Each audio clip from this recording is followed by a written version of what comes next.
হ্যাঁ টিপলে এইখান থেকে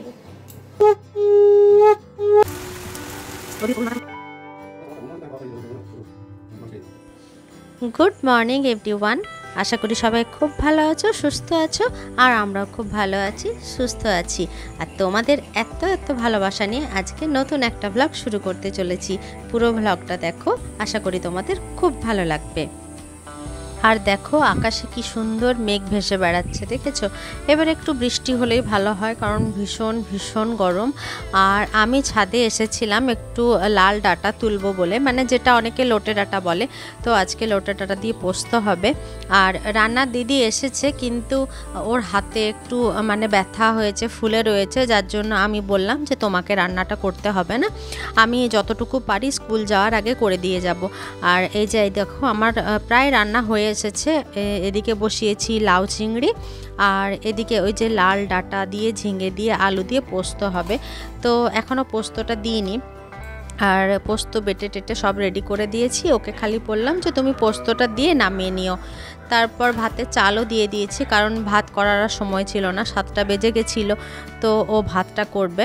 আর দেখো কীরকম হয়ে আছে ওর হাতটা, আমি ওকে বললাম তুমি দেখাও একটু হাতটা। এই যে দেখো ফুলে আছে আর পুরো কালো হয়ে আছে। তো ও ডক্টর দেখিয়েছে, ডক্টর বলেছে যে ওখানটায় ভেতরে মানে পুজের মতো হয়ে গেছে, ঘা হয়েছে, তো ওটা একটু কেটে অপারেশন করতে হবে। তো তারপর তো আমি স্কুল বেরিয়ে গেছিলাম। আর এই দেখো আমি স্কুল থেকে ফিরেও গেছি। তো স্কুল থেকে ফিরে ভাবলাম যে একটু চানাচুরের কৌটোটা খালি, তো চানাচুর ঢেলে নিই। আর তোমাদের দাদাভাই কিছু শুকনো লঙ্কা নিয়ে এসেছিলো, তো ওগুলোর বোটাগুলো ছিঁড়ে আমি রেখে দিচ্ছিলাম কৌটোতে। তারপর কৌটোটা আমি ফ্রিজে রাখি, কেন কি শুকনো লঙ্কাতে অনেক সময় মানে নষ্ট হয়ে যায়, ভেতরে ছাতা পড়ে যায়। আর আমার তো রোদে দেওয়ার সেরকম মানে নিয়ম মাফিক রোদে দেওয়ার সময় হয় না, তো তার জন্য যেগুলো নষ্ট হয়ে যায় আমি সেগুলো ফ্রিজে ভরে রেখে দিই। তো এরপর স্নানে যাব। তো এখন স্নান করে চলে এসেছি, এবারে আমি পুজোটা করে নেব। তো রিভু তো এখনও এসে পৌঁছোয়নি, আর আমি চেষ্টা করি যে ও আসার আগে আমি যেন বাড়ির মোটামুটি কাজগুলো কমপ্লিট করে নিতে পারি। কেন কি ও এলে ওকে একটু ওআরএস গুলে দিতে হয়, তারপর ওকে একটু চেঞ্জ করতে হেল্প করি, তারপর ওর সাথে একটু কথাও বলি যে সারাদিন স্কুলে কি করলি না করলি, কার পাশে বসেছিলি। কারণ আমার মনে হয় প্রত্যেকটা মা বাবারই মানে বাচ্চা স্কুলে কি করছে এটা জানা ভীষণ দরকার। আর আজকালকার যুগে ছেলেমেয়েদের যে কী অবস্থা সেটা তো তোমরা জানোই। তো তার জন্য আমি ওর কাছে সমস্তটা জেনে নিই। আর এই দেখো তোমাদের সাথে কথা বলতে বলতে আমার হয়ে গেছে পুজো।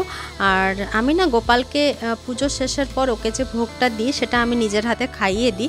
আর দেখো কত রকমের ফুল দিয়ে পুজো করেছি, লাল জবা, চন্দন কালারের জবা, কাঞ্চন ফুল, বেলি ফুল, টগর ফুল, তারপর কলকে ফুল, সব ধরনের ফুল এখন ফুটছে।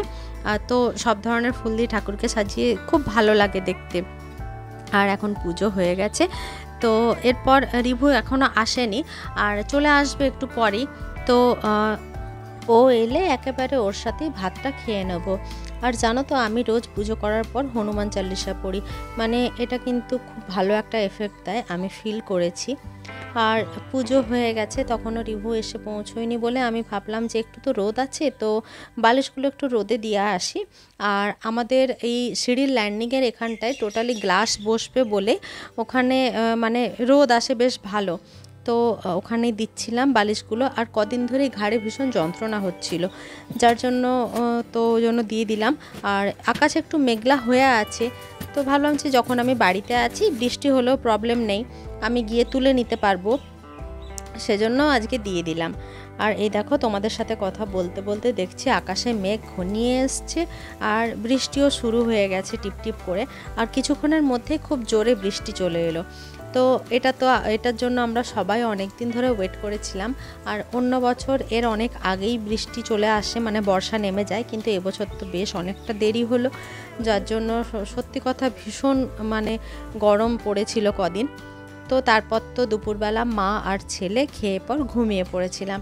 আর ঘুম থেকে উঠে আমি দেখছি যে মানে আমি আর ওকে নিয়ে শুয়েছিলাম, ছেলেকে নিয়ে, কিন্তু ও ঘুমোয়নি, ও উঠে পড়েছিল, উঠে আমাদের যে কুকুরটা বাড়িতে থাকে তাকে নিয়ে ব্যস্ত ছিল। তো আমি উঠতে আমাকে বলছে, মা তুমি তো অনেক দিন মানে ভাজাভুজি না কিছু আমি বানিয়ে দিইনি কদিন, কারণ আমি বলছিলাম যে এত গরমে খেতে হবে না, আর ওর একটু ডাইজেশন প্রবলেম আছে। তো তো বললো যে আজকে কিন্তু চিকেন পকোড়া বানিয়ে দিতেই হবে। তো আমি বললাম যে ঠিক আছে, আর বাড়িতে চিকেনও ছিল যার জন্য আমি বানাচ্ছিলাম। আর প্রথমে আমি চিকেনটা সেদ্ধ করে নিই, কেন কি আমি বোনযুক্ত চিকেনের পকোড়া বানাই, আর ভেতরটা তাহলে কাঁচাও থাকে না। কিন্তু যারা বোনলেস চিকেনের পকোড়া বানাও তারা একটু ছোট ছোট করে কাটলে সেদ্ধ করার দরকার নেই, এমনি ব্যাটারে ডুবিয়ে তোমরা ভাজতে পারো। আর ব্যাটারটা আমি বানিয়েছি ওই বেসন, তারপর ময়দা, কর্নফ্লাওয়ার, তারপর বিস্কুটের গুঁড়ো, আর পেঁয়াজ, আদা, রসুন, টমেটোর পেস্ট, তারপর ম্যাগি মশলা, তারপর আদা বাটা তো বললাম, আর জিরে গুঁড়ো, ধনে গুঁড়ো, আর পেঁয়াজ কুচোনো, লঙ্কা কুচোনো, আর যদি ধনেপাতা থাকে তো ধনেপাতা কুচোনো দিয়ে দেবে। আর লাগবে একটা ডিম। তো সবটা খুব ভালো করে মেখে নিয়ে যদি দেখো যে ব্যাটারটা একটু টাইট হয়েছে, তো যে চিকেনের স্টকটা থাকে, মানে আমি তো চিকেনটা সেদ্ধ করি, তো যে চিকেনের স্টকটা থাকে সেটা দিয়ে মাখিয়ে ব্যাটারটাকে একটু পাতলা করে নিই, তাহলে কি স্টকটাও আমার কাজে লেগে গেল আর জিনিসটাও বেশ টেস্টি হলো। তো এই দেখো আমার ব্যাটারটা প্রায় রেডি। আর আমি এখন সেদ্ধ চিকেনগুলো এক এক করে ডুবিয়ে ভেজে নেব। তো কড়াইয়ে এবারে তেল বসিয়ে দেবো। আর ওদিকে তোমাদের দাদা ভাইও একটু পরে এসে পড়বে, তো তিনজনে একসাথে মিলে খেয়ে নেবো। আর এদিকে আমি পকোড়াগুলো ছেড়ে দিয়েছি, যেহেতু আমি চিকেনটা আগে থেকে সেদ্ধ করে নিই, যার জন্য আমার পকোড়াগুলো হতে বেশি টাইম লাগে না, মানে ওই ব্যাটারটা যেটুকু ভাজতে টাইম লাগে, কারণ ভেতরটা তো সেদ্ধ আর ওপরের কোটিংটাই যেটুকু ভাজতে সময় লাগে সেইটুকুই। তো এরপর আমি স্যালাডটা রেডি করে নেব। আর স্যালাডে নেব শসা কুচোনো, পেঁয়াজ কুচোনো। আর দেখো আমরা তো বাইরের চিকেন পকোড়া কিনে খাই, কিন্তু বাড়িরটা একটা আলাদা টেস্টি হয়। আর ওপর থেকে একটু গোলমরিচ গুঁড়ো তোমরা ছড়িয়ে দিতে পারো, তাহলেও বেশ অন্য রকমের লাগে। আর সবসময় বাইরের জিনিস খেতে ইচ্ছেও হয় না, আর সেটা ঠিক হেলদিও হয় না। তো সেজন্য আমি চেষ্টা করি মানে এই জাতীয় পকোড়া টাইপসের জিনিসগুলো ম্যাক্সিমাম টাইম বাড়িতেই বানাতে চাই, কারণ দোকানে যে তেলটা ইউজ করে সেটা তো ধরো অনেক দিন ইউজ হয়, তো আমি বাড়িতেই বানিয়ে নিই। এখন আমার পকোড়াগুলোর একটা সাইড ভাজা হয়ে গেছে, তো উল্টে দেবো, আর একটা সাইড ভালো করে ভাজা হয়ে গেলে কড়াই থেকে তুলে নামিয়ে নেব। সমস্ত পকোড়া আমার ভাজা হয়ে গেছে। ওদিকে তোমাদের দাদা ভাইও চলে এসেছে। আর বৃষ্টির দিনে তো এসব পকোড়া খেতে ভীষণ ভালো লাগে। তো আবার আমার ছেলে বলছে যে আমি কিন্তু স্যালাড গোল গোল শশা খাবো না, আমি কুচোনো খাবো। আর আমি বললাম যে তাহলে তুই কুচিয়ে নে, কারণ জানো তো ওই সকাল 4:45 থেকে উঠে আর সারাদিন পারা যায় না। আর আমি তাছাড়া ওকে টুকটাক কাজ শেখাই, কারণ আমার মনে হয় একটা সংসারে ছেলে আর মেয়ে দুজনেরই সমান কন্ট্রিবিউশন থাকা দরকার। ওই আমার ছেলে পারে না, আমার মেয়ে করে না, এসব বলে কোনো কথা হয় না। তো যার জন্য ওকে আমি একটু একটু ছাড়ি। হ্যাঁ, আমি পাশে থাকি যাতে কোনো বিপদ না ঘটে। তো এই যে ও শশা কাটছিল। তো চলো, তোমাদের যদি ভিডিওটা ভালো লাগে অবশ্যই লাইক, কমেন্ট, শেয়ার আর চ্যানেলটাকে সাবস্ক্রাইব করে দিও। Tata, good night.